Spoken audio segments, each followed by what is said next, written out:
2021 speaker series. A few notes before we begin. This is the first talk in the series for the winter term. The next talk will be on February 11th, and our speakers will be Ellen Lupton and Bon Ku. This talk should run about 40 minutes with questions after the talk, and it's being recorded and will be uploaded to the Department of Art and Design's YouTube channel. So please mute your microphone, and if you have a question, please wait until the presentation is over before posting it in the chat. The University of Alberta respectfully acknowledges that we are situated on Treaty 6 territory, traditional lands of First Nations and Métis peoples. I'd now like to introduce Christina Battle.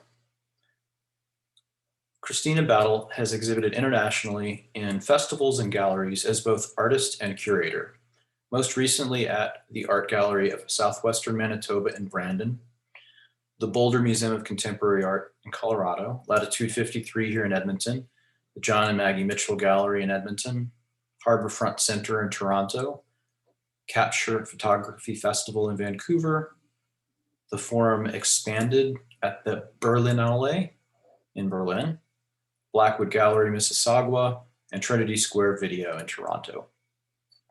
Her work and research are situated around her recently completed PhD dissertation, Disaster as a Framework for Social Change, Searching for New Patterns Across Plant Ecology and Online Networks.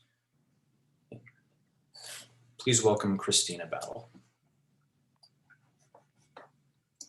Great, thank you, Jesse. Thanks everybody for being here. I'm gonna super awkwardly share my screen as I pretend to try to say words, but I'm not good at talking and doing that at the same time. So bear with me a little bit here. I'm sure everyone's used to the awkward Zoom beginnings.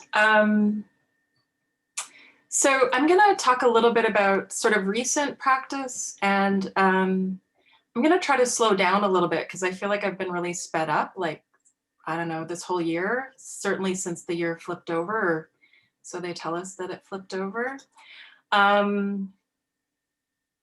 My name is Christina, so great to be here. Thanks for being here with me. A big part of my practice is situated around thinking about conversation as a strategy and a tool. So I'm really looking forward to hearing from all of you and any questions or comments or thoughts or feelings you might have afterward.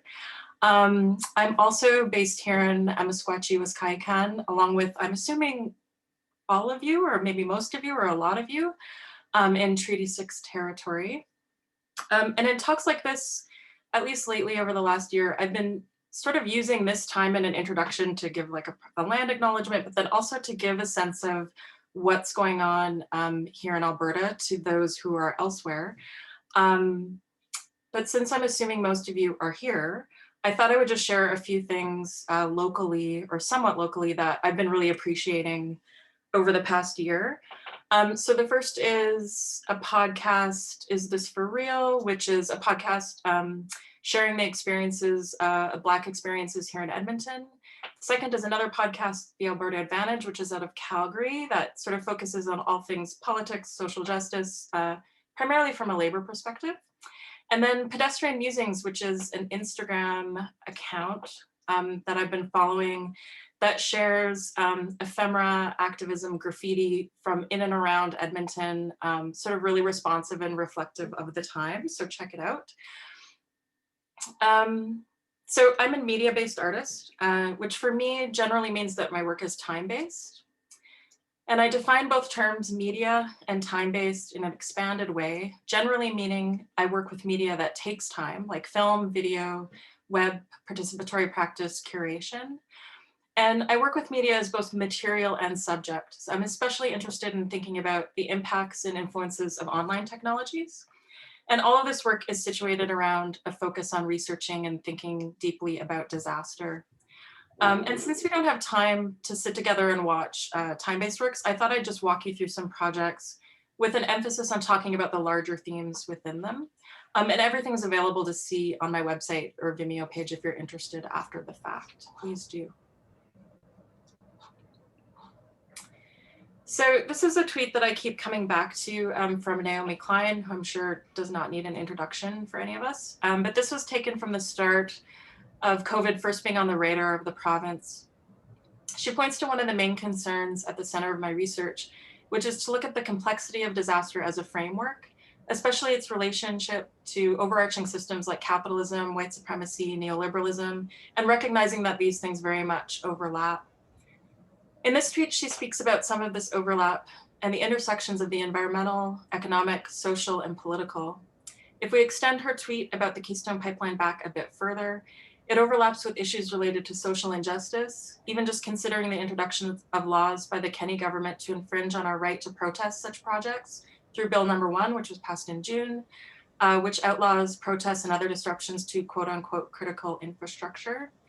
And further into issues of land rights and colonialism, since Bill number 1 is widely understood to have been installed to specifically infringe on Indigenous rights, put in place in response to the Wet'suwet'en protests of the Coastal GasLink LNG pipeline in 2019.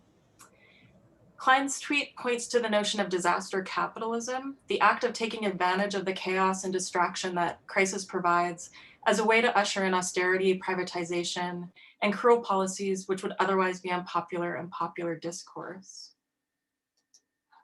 And since, again, I'm assuming most of us are here together in this region, in this place, on this land right now, you have a sense of how it's been going since Klein's tweet in March, especially with regard to the Keystone Pipeline. Although I was realizing as I was logging into Zoom that I haven't really been on Twitter much today, so who knows where it's going as of today. It seems to be changing daily. And it is a bit strange to have been thinking so deeply about disaster for so long, and then now to see it in action to such a degree over such a long, prolonged period of time. And I'm trying to really shift somewhat out of like response mode or constant response mode and into more reflective mode. I don't really feel like I've had a chance to do that quite yet. So I've been really sort of knee deep in thinking about disaster and crisis from close up. So I'm interested in the complexity of disaster and the intricacies that are entwined within it. I look to disaster as a series of intersecting processes, including social, environmental, cultural, political, economic, and technological, which are implicated not only in how disaster is caused, but also in how it manifests, is responded to, and overcome. The bulk of my work these days is situated around my recent PhD dissertation, which Jesse mentioned the title, I think, but I'm going to say it again, just to give us a bit of framing as I go through some of these projects. So the title of the research is Disaster as a Framework for Social Change, Searching for New Patterns Across Plant Ecology and Online Networks. And since completing this dissertation, I've been really working to try to put some of these ideas and theories that were introduced in the paper of the dissertation into practice.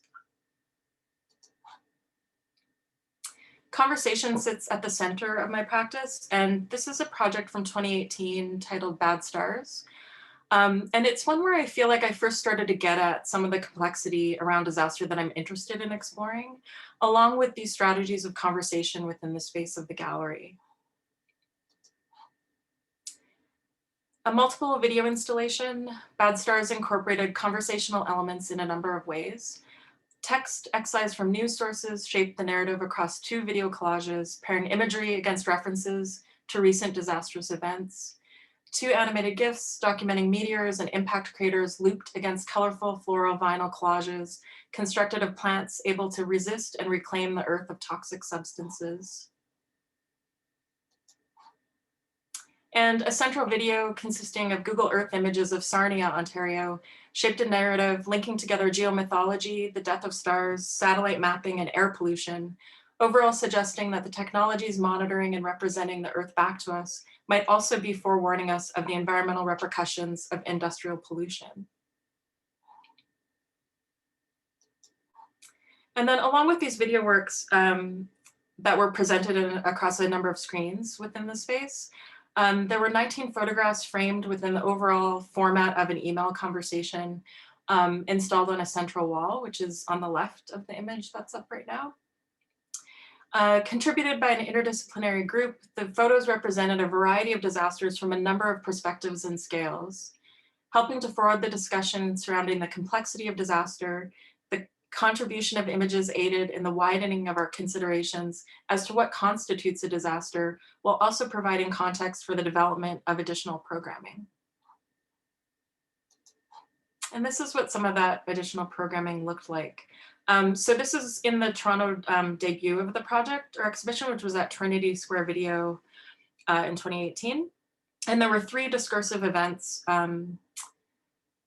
invited as a way to introduce additional perspectives into the space of the gallery and to broaden this conversation around disaster itself.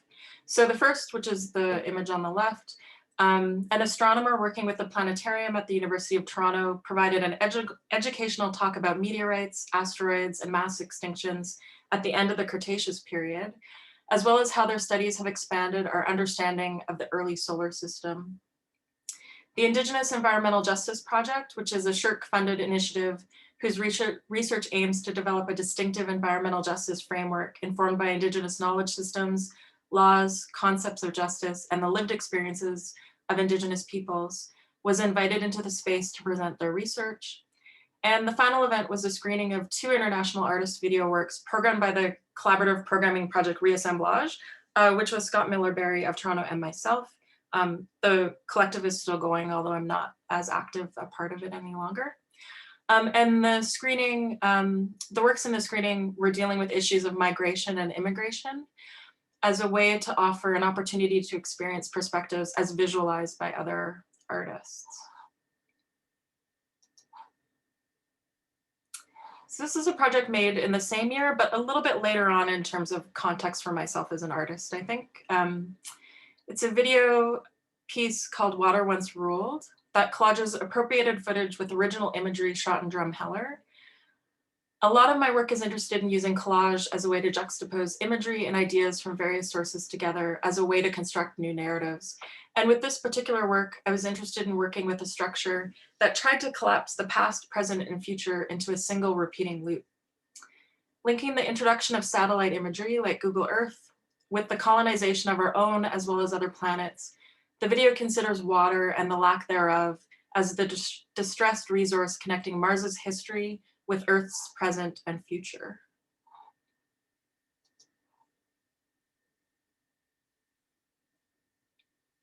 This is another still from that same video.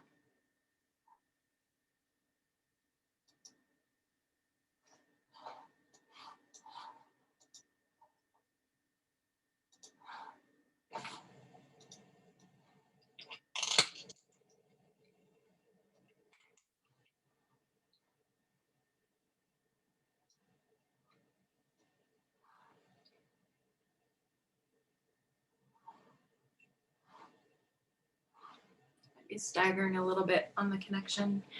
But this is from an ongoing series called Notes to Self, a sort of ritual that I started in 2014 as a way to help think through my relationship to social media status updates and what it means to be shouting into the ether online. I wonder about where all of that feeling and energy goes and how it is taken up by others, especially by the corporations who own the platforms and are continually mining their primary resource, that of our personal data.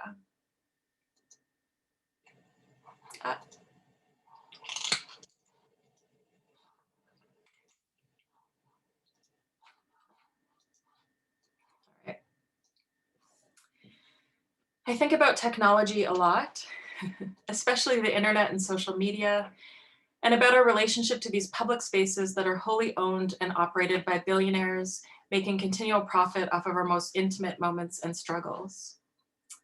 Across a few of my works, I've been thinking about how these tools that we rely on are shaping and reshaping our relationship to land and thus to one another. How Google Earth, for example, is used as a way to, on the one hand, provide insight and understanding for those parts of the world we might not have a direct relationship with, but also simultaneously reiterates bias through the ways in which the tools were designed in the first place, and potentially a disconnection to the land itself. So this work was part of the Capture Photography Festival in Vancouver in 2019, curated by Jane Wilkinson, as part of a larger exhibition titled Signals in the Sea, which consisted of a number of billboards across the city by a number of different artists. And I thought I'd read a bit from her curatorial text just to help situate the project. So this is from Jane, quote, "The contemporary ocean is full of sensing devices, data streams, fiber optic networks, and powerful deep sea submersibles. But this infrastructure rarely comes into public view. When it does, it looks much like what we might expect: wires, cables, submarines. It's difficult to connect these objects of the network with the sublime imagery the ocean still conjures," end quote. So in this work, which is called The View from Here, I was invited to consider a relationship with technology lying along the coastline of Vancouver, and I was interested in thinking about how we might imagine a future where we better sense the digital infrastructure and global networks made invisible by the surface of the sea. The collages incorporate images from Google Earth, taken at the very sites in which the works were installed. My practice is deliberately responsive and tries to engage with response as a framework, much like one does when faced with crisis or disaster. My approach is to try and kind of throw things out there, along with, I hope, a sense of care. And I really appreciate strategies of failure, reflection, and adaptation. I like working in ways that consider site specificity.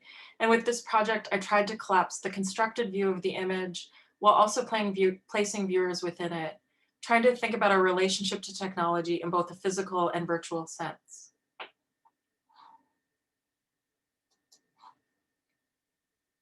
So one of the other ways that I approach the complexity of disaster is to focus on looking at community and the ways that individuals come together in times of crisis, as well as the movement between online and offline spaces. This is a project I made for an exhibition in the fall in Boulder, Colorado, that was curated by Rose Van Mierlo. And the gallery exhibition included the Notes to Self project, which is the notes lit on fire that you saw previously.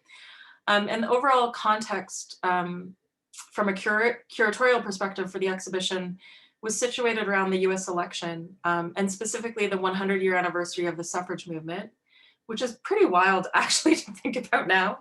That was only in October. Things have changed quite a bit since leading up to that exhibition. So originally I was supposed to travel to Boulder to lead a workshop or do something that engaged with community in some way, to do something relational that related to the ideas within the exhibition. And when I knew I wouldn't be able to travel down there, I instead decided to build a website that centered around a series of prompts for people to do on their own. And I think about it like a sort of distanced reading group. A lot of my more recent work is dedicated to thinking about how online spaces might facilitate connectedness offline, and how we might use the benefits of the tools in ways that help improve or impact our everyday. So this project, you can access it on your own time. The URL is there, exercisesintrust.ca. And I'm not going to read this text, but this is an example of what some of the prompts look like. So again, I think about it like a distance reading group. So there are a lot of citations of other writers and artists' works. Trying to think about how we might connect across distance through others' writing. And this is an example of one of the prompts.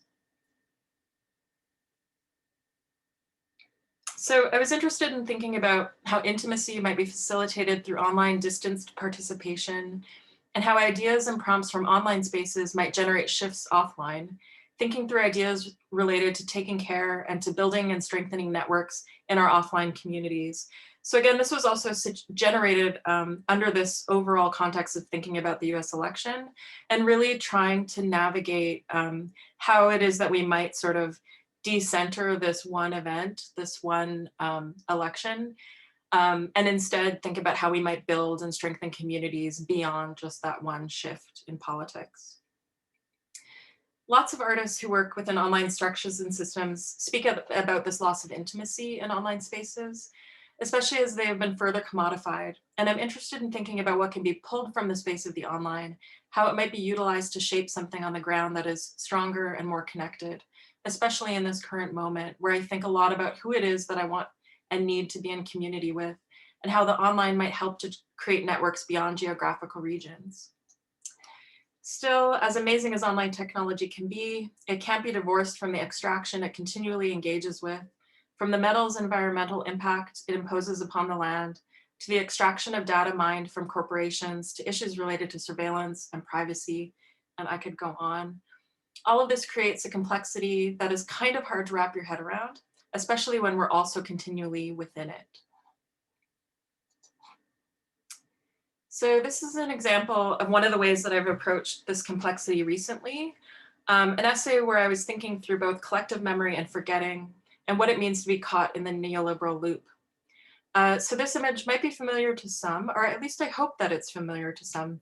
It's from the Edmonton Journal archives of a police response to striking workers at the Gaynors meatpacking plant in 1986.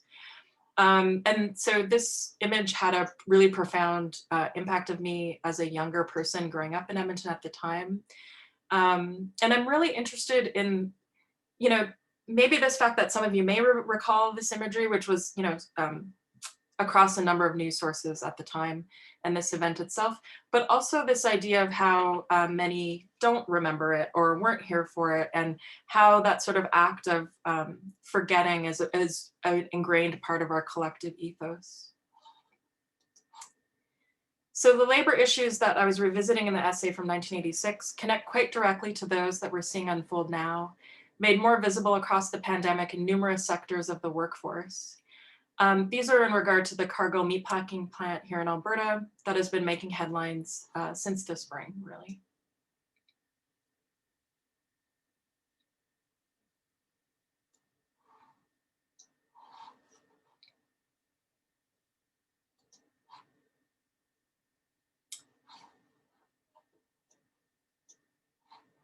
And one of the other ways, or places rather, that I look to for systems and strategies to learn from in this consideration of the complexity of disaster is to plant systems. And I've learned a lot from this ongoing seed saving project that I have that was started in 2015 and continues on to this day, called Seeds Are Meant to Disperse. The seeds are offered as barter or gift, and the project hopes to draw attention to issues related to food security and sustainability, species diversification, seed copyright, climate change, urban renewal, and anti-capitalist forms of exchange. I look to both plant systems and systems of technology to think more about notions of spread. And one goal of the Seed Saving Project is to engage with these ideas of spread by disseminating ideas outward from the garden as a form of community building. And there's a web link there as well if anyone is interested in having some of these seeds, drop me an email. There's sort of instructions as to how the project works online. But essentially, you just send me an email and I send you some seeds.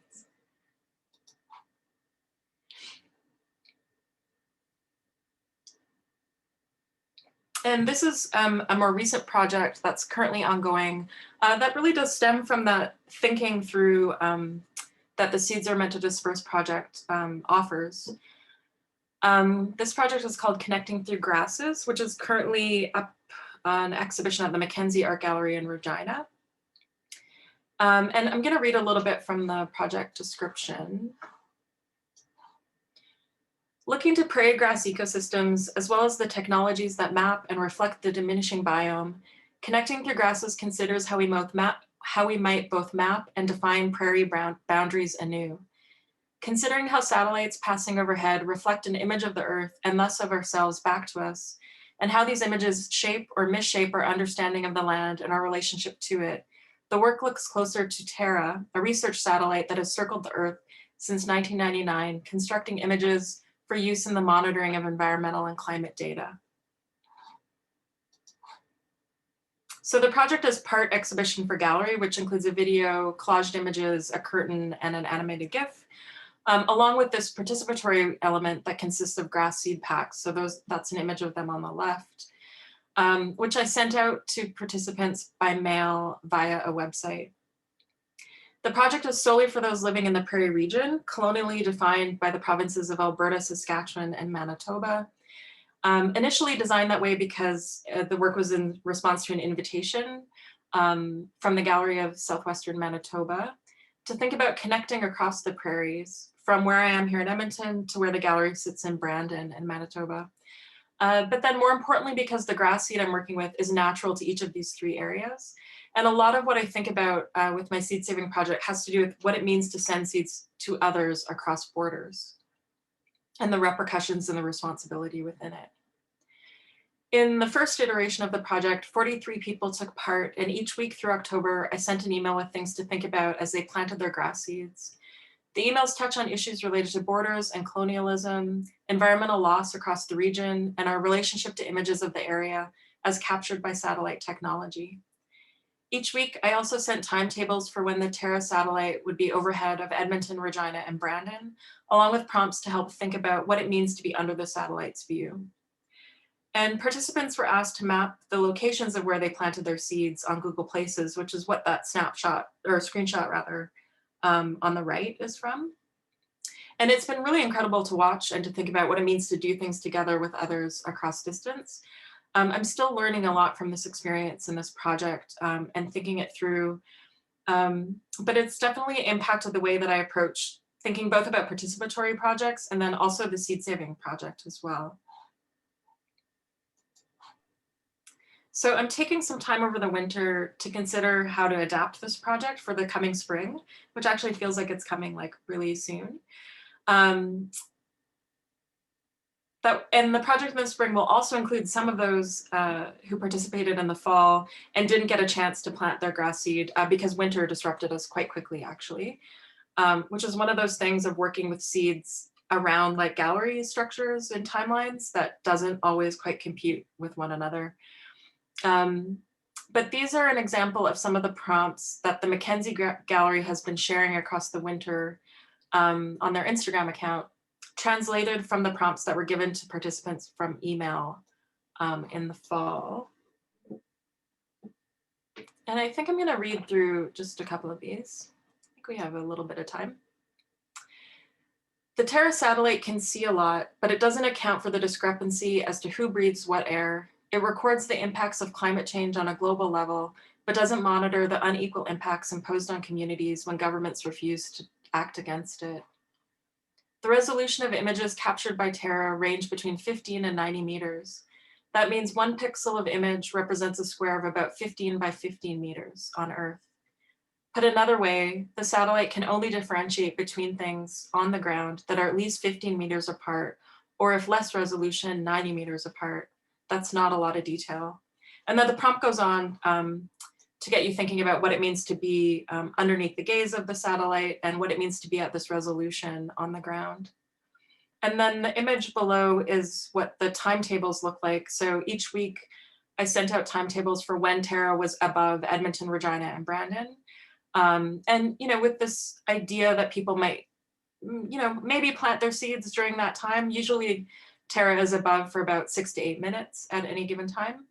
But if they're not able to plant their seeds during that time, just to maybe think about what it means to be on Earth, on the land, at the same time that the satellite was passing overhead. So this project is now gearing up again for spring. So if you're interested in taking part, you can sign up on the website, which is connectingwithyourgrasses.ca. Again, you have to live within one of the colonially defined boundaries of the borders of the prairies. And I'm sending out seed packs right now, so you can sign up. I'll send you some seeds, an introductory email, and then at some point in the spring, the project will kick off again. I was saying at the beginning, when we signed on, it's hard for me to know like when spring's gonna start this year because winter seems to have only started like yesterday.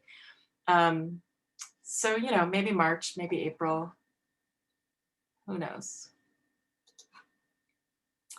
So this is a project that's related that I'm working on right now. It's for an exhibition curated by the Synthetic Collective, which is an interdisciplinary collaboration between visual artists, cultural workers, and scientists who work together to sample, map, understand, and visualize the complexities of plastics and microplastics pollution in the Great Lakes region, and who I've been lucky to have worked with a number of times across the past few years. They're doing really amazing work. And similar to the Grasses project, this one will also look to the ways that plants might help strengthen both the land through reclamation strategies and connection across communities themselves. Seeds that are at the center of this project are capable of taking up hydrocarbons from the earth. And the project is specifically for participants living in the top petroleum producing areas of the country, which, lucky for us, is Alberta, also Ontario and Quebec. One of the things I think most about with my projects tied to seed saving is responsibility and what it means to rely on plants to do all of this work for us and how we might better support them as we do so. And I'm trying to work a bit differently through these ideas in this new work, primarily by inviting people to commit to the project in certain ways from the start and to take responsibility for the seeds before receiving them. And it's all a bit of an experiment. So we'll see. Again, I've learned a lot from these sort of successive projects, thinking through seeds and what it means to share seeds with others. And so I'm trying to fold that into this new work. One of the things that I've been thinking a lot about after these sort of more recent web-based participatory projects is how the conversation has been really one directional from me out to participants, kind of like right now in this talk. And I'm really trying to shift that and think about how it might instead be a bit more back and forth. With the Grasses project, the collective map was a really great way to sort of have a little bit of, hear a little bit more from those participating. But I still kind of miss hearing directly from people, like how they're finding it, how it's going, and the stories that they share. If you look at the Google Places map, there are some interesting stories that people have sort of organically just entered into the map itself about where it is that they planted their seeds and why. So I really love that element to it. But I'm trying to think how this project might sort of go beyond that line of interaction. And so this project is soon, I'm not really sure actually. It's been delayed a number of times because of the pandemic. It was supposed to be like in the spring and then the fall and then the winter and then the spring. Now I think maybe the fall of 2021. But stay tuned if you're interested in taking part in this. And again, there will be a website where you can sign up to engage with the project then.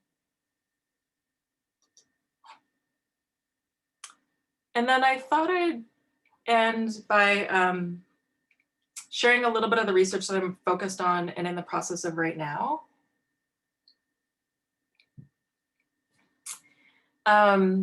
Where I'm really just trying to take time to think about all of these things. And again, to try to shift from sort of response mode and really to take the time to reflect on how it all works and how it all fits together. So I'm doing a research fellowship with 221A in Vancouver. And this new research is looking closer to systems of exchange, seeking to move beyond capitalism's built-in cycles of economic breakdown. I'm looking to strategies of trade utilized by plants and seen across online spaces to imagine alternative systems. So again, pulling from plant systems, online systems, and then looking more specifically to economies and how we might learn from plants and online spaces to engage with economy differently. For imagining new systems of exchange, I'm taking time to think more deeply about and develop a publication surrounding this research. And I come to define publication by pulling from Matthew Stadler via Publication Studio's approach to publication as a political strategy that constructs a public and extends beyond the written page. And so this new work will take on a number of forms, a series of conversations where I learn from and collaborate with others, a living research document that extends research and ideas onto others, and a participatory project that engages publics and shifts responsibility of performance onto participants themselves, which will then later be folded back into the overall research. And so this slide is taken from the first conversation that I'm in the process of developing right now for this work. I've been thinking a lot about what is necessary in order to shape collaborative and engaged conversation that has the potential to collectively result in development of new models and systems situated around forms of exchange. And then finally, this research will be utilized to develop a framework for a larger participatory project that thinks more specifically about 221A's semi-public space in Vancouver.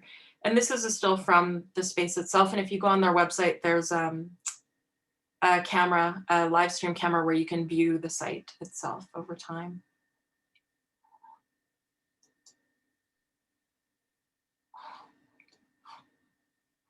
And I'm gonna end there. thanks for listening, and I'd love to have a bit of a conversation if we have time, just to hear about what people are thinking about, if anyone has any questions, sort of switch this one directional conversation into something a bit more back and forth. So I'm going to stop screen sharing.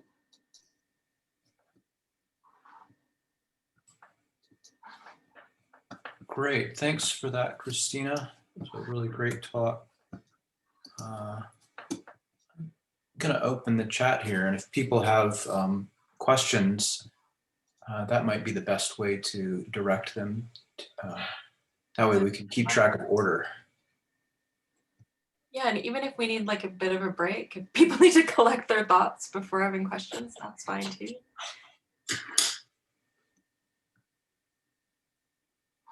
I'm happy with silence.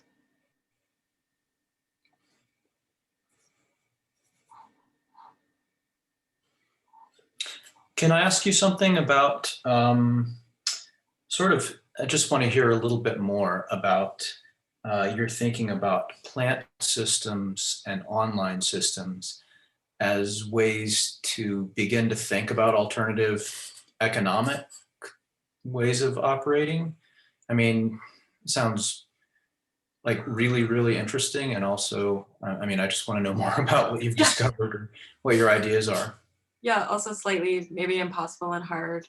Yeah, I think, so, you know, overall, my research is really interested in thinking about like disaster and crisis and how we might approach crisis differently.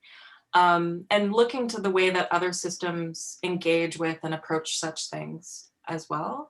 So in the case of plants, as an example, you know, the way that plants prepare for crisis, the way that they anticipate it, you know, make collective decisions about how they might approach and prepare for disaster in a way that considers the collective as opposed to the individual. And then I'm looking to crisis economically, specifically like this experience that, you know, we're all sort of privy to because of where we live, of the boom and bust cycle. And so how boom and bust in these cycles and systems of crisis are embedded within capitalistic models, right? It depends on bust in order for the boom to then come back in the same form and to repeat the system over and over. So I'm trying to think of, or to look at these other systems of looking at ways that how boom and bust operates differently in other systems and how we might instead integrate those into a new model of thinking about exchange.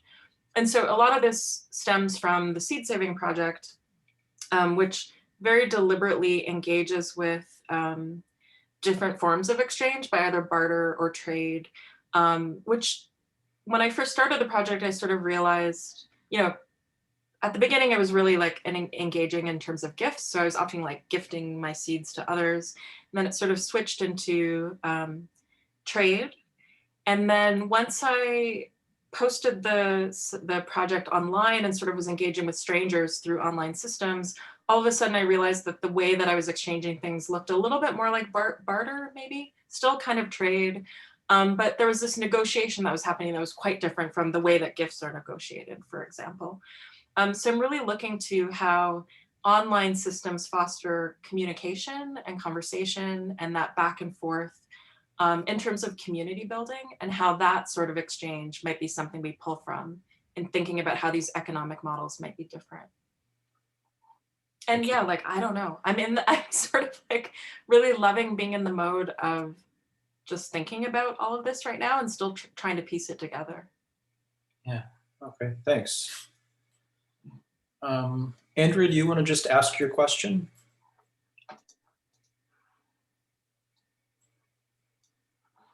I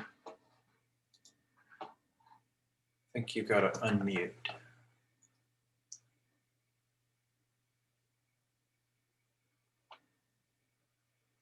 Not yet. Oh, maybe I'll switch my... Huh. Do we know how to unmute somebody? Should I be able to do that? Let me see. Yeah, I could. Who is it? Jesse? It's Andrea Larson. Andrea, where are you? It looks like she's not muted, so maybe there's a problem. Little tech problem of some sort, not in Zoom. Not sure.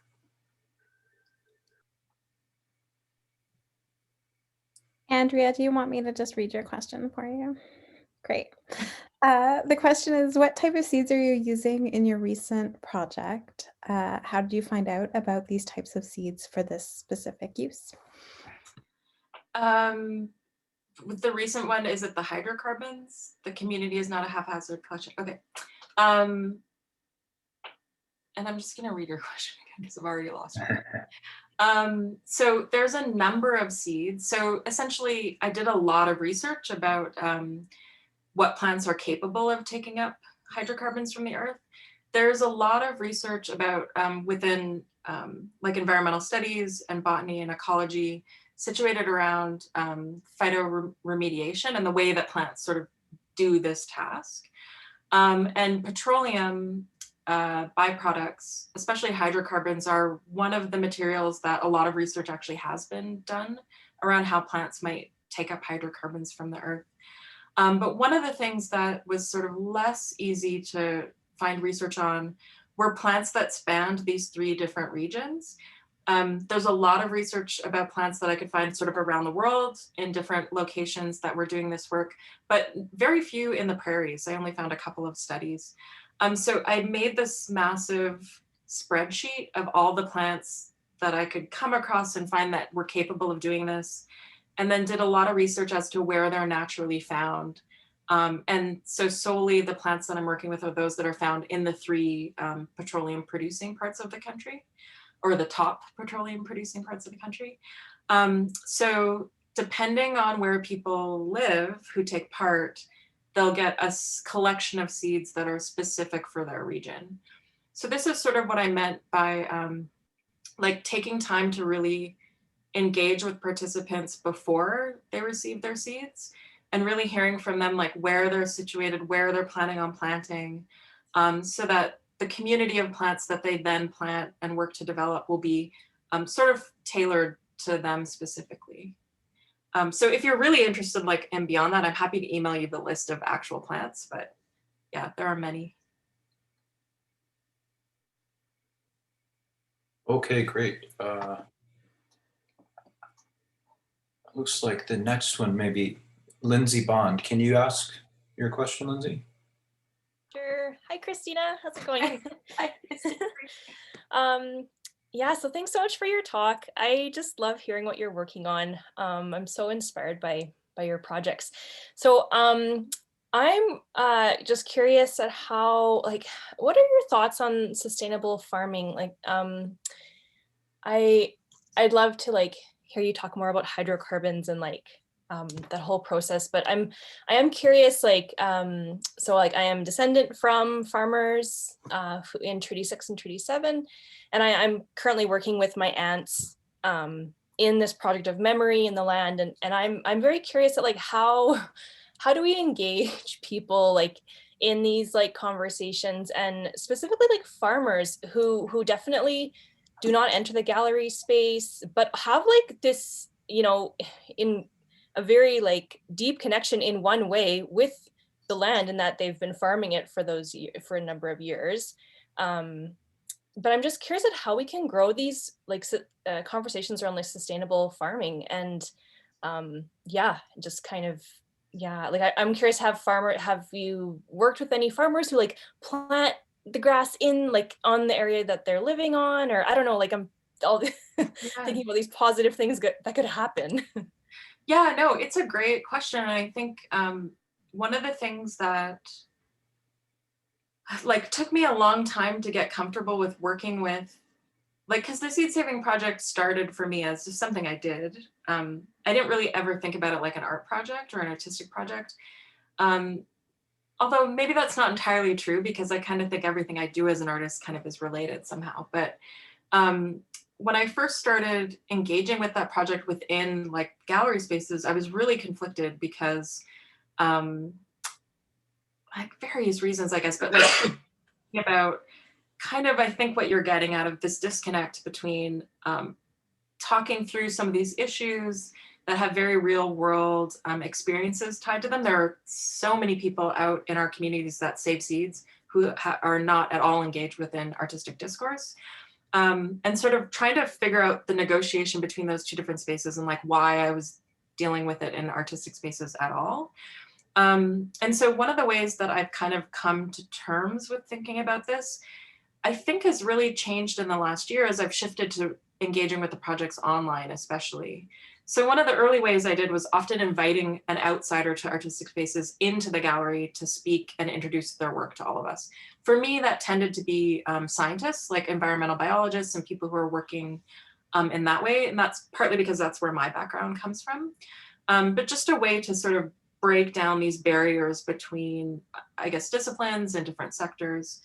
But then more recently, as I've been developing these projects for a website or for web dissemination, I'm realizing that I'm getting a lot more people participating who don't come to it at all through an artistic context. And I quite love that. So there are often people who are just really interested in grasses and who are like living in rural environments, especially with the Grasses Project across the 3 regions. Living in rural spaces, really interested. I don't know exactly how they come to the project. Maybe it's the algorithms at work, but really interested in taking those ideas and working with them in their communities in ways that make sense for them. So for me, I think that's kind of part of my answer. I'm not directly working with, like, as you suggested, sustainable farming or farmers. But I think more and more there are these overlaps in conversation that people really want to have. It's just about accessing or creating a space for the conversations to develop. But, you know, there are community gardens all over the place. There are people who are doing this work in their daily lives all over the place. I'm not necessarily, I think, like, in a certain sense, it's the art world that doesn't need to have it in a way, right? Like, all of these conversations are already happening.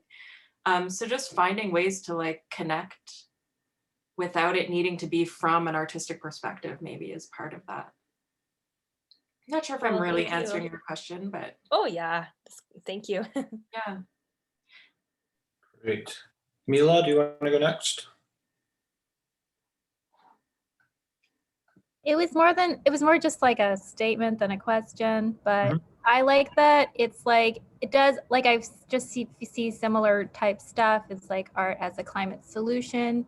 I am a traditional Indigenous land-based art educator, practitioner. I tan moose hides. I travel. Well, I don't do that anymore because we can't travel, but yeah. And so some cases when I have people come to my workshops for many different reasons, and a lot of youth are worried about the climate, and so I like to frame in those situations. I'll talk about how high tanning and Indigenous land-based practices is like a climate solution, and you were talking about like trading and bartering, and also that's like within my work is like just going back to like reciprocity and our Indigenous economic systems that we've had before contact, and how we like share materials within our community and all kinds of stuff. So yeah, that was my comment. Yeah, thanks for that. Yeah, and I also love hearing that you're finding, I can't remember if you actually said younger people, but those who are participating in your workshops like want to talk about this sort of thing. I think that's very, yeah, like an important thing to pay attention to, right? Like, these are issues that are really on the minds of everyone, whether or not they're like deliberately, determinedly thinking about it or not.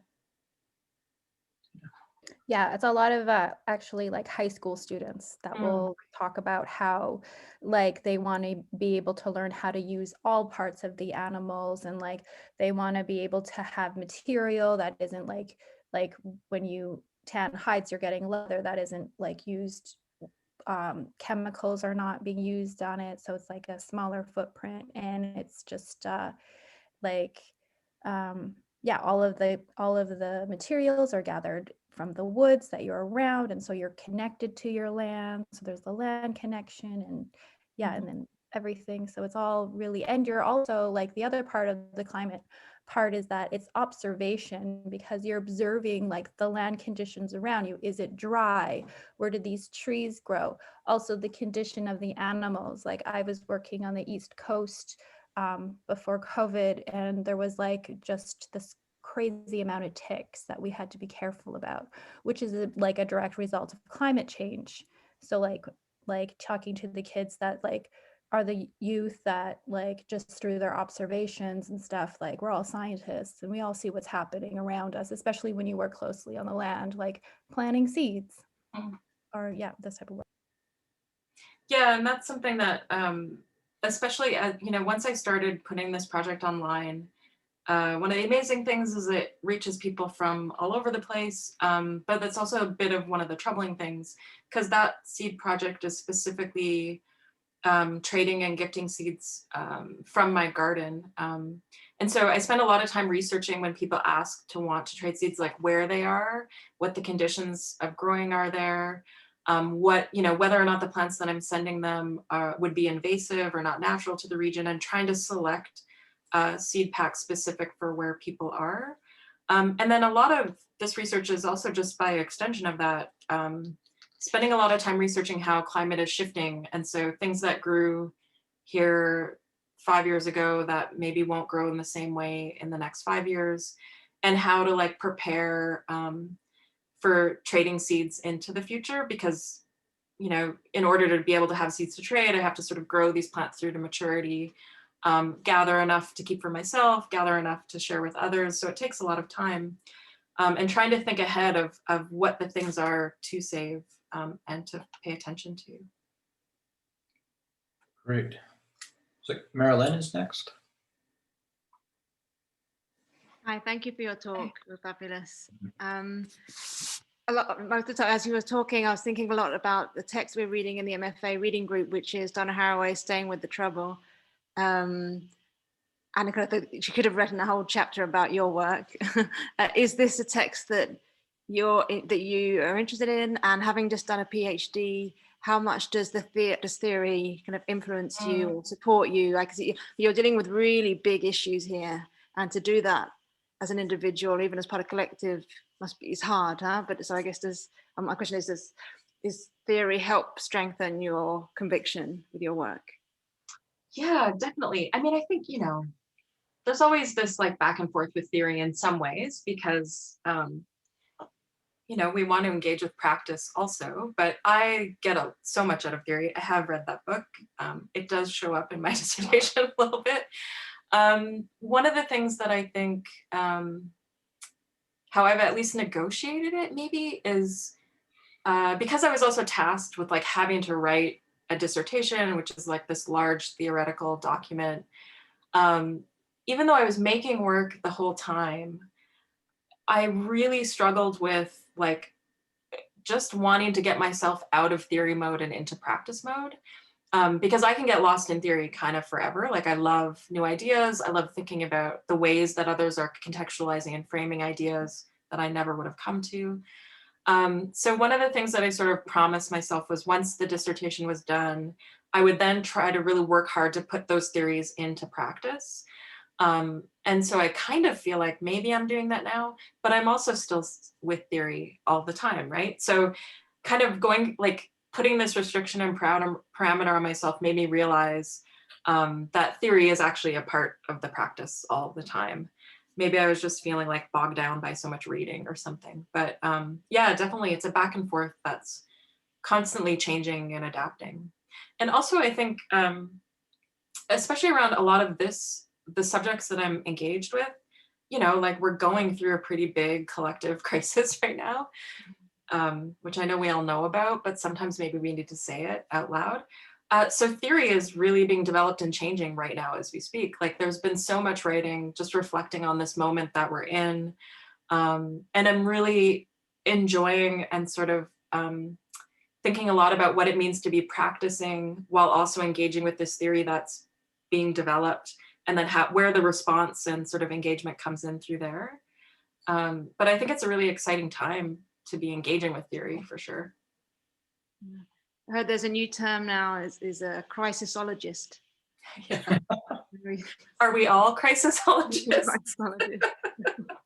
Thank Yeah. you. Thanks. Ariana, have you got one? Yes, I do. Thank you so much, by the way. It was absolutely lovely. But both of my parents are like crop scientists. So like hearing you talk about like seeds and like all this stuff, like it just took me like to another place, you know? So anyway, I was wondering, how, you integrate scientific research into your practice to, inform your the seeds you choose and like, and these in dealing with like the areas that you're sending them and all this stuff. I'm sure the research must be ginormous. And if there's any disconnect between like, what you're working on and potentially like stuff that you might be reading. And then to tack on the end, have you encountered any like scientific community stuff or stuff from another place that looks down on your project at all or doesn't appreciate it? Yeah, so and then the disconnect, I'm thinking you're meaning between like the way that scientific knowledge is gathered and worked with versus artistic, maybe? Yes. Yeah. Okay. Yeah, that's a great question. So I feel like I have a couple of answers, but yeah, I'm trying to hone in my answer. I really enjoy and appreciate being an artist for sort of being able to pull from scientific research in ways that is, in my view, allows for this sort of participatory part of practice, right? So my first degree is in environmental biology, and I learned so much from it. It obviously has informed kind of everything I do and the way that I live. But I think a lot about how like I would have been a really terrible scientist, actually. I think, I kind of tried to be one a little bit, or that's the story I tell myself. I don't know if that's really true. But there's something about the parameters of working that in biology and especially in fieldwork was super exciting to me and interesting, like setting up a hypothesis, engaging with experimentation and research. But I like to be able to play a little bit more and to bend rules. I'm not crazy about rules. I like to have open parameters.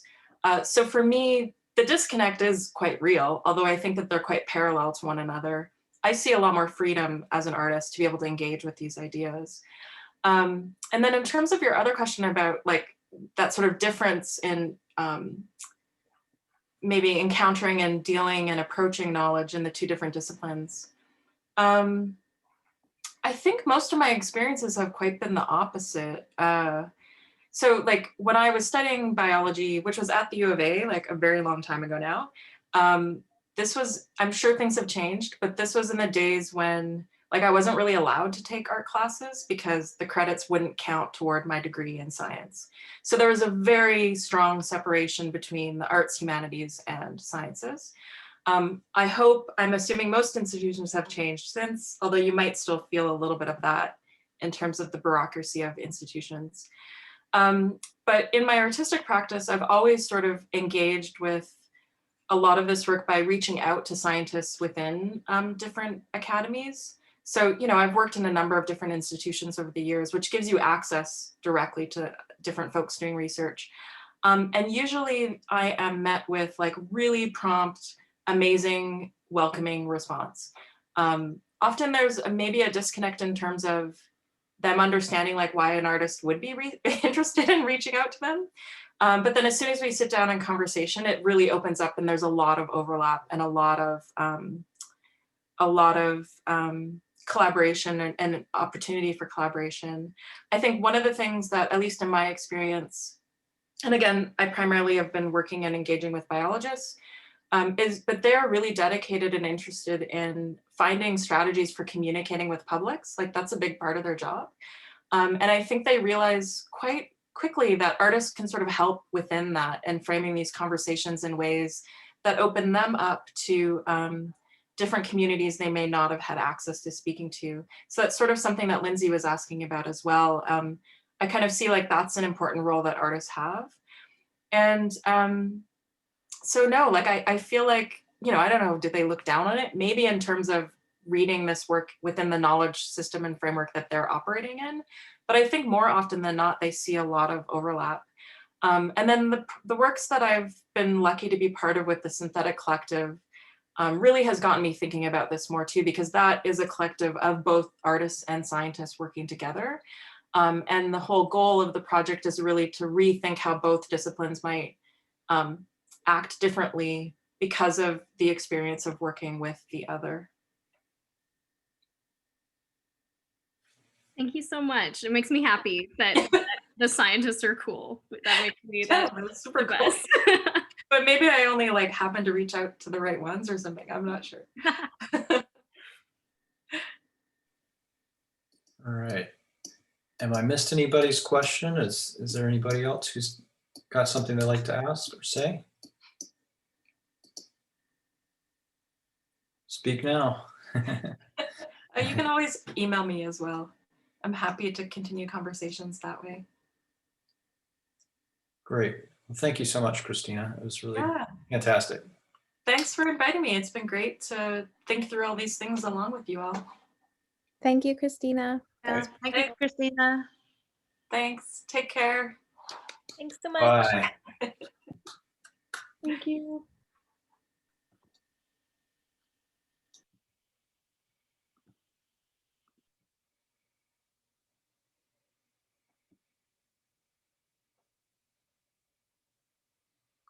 Look at them all go.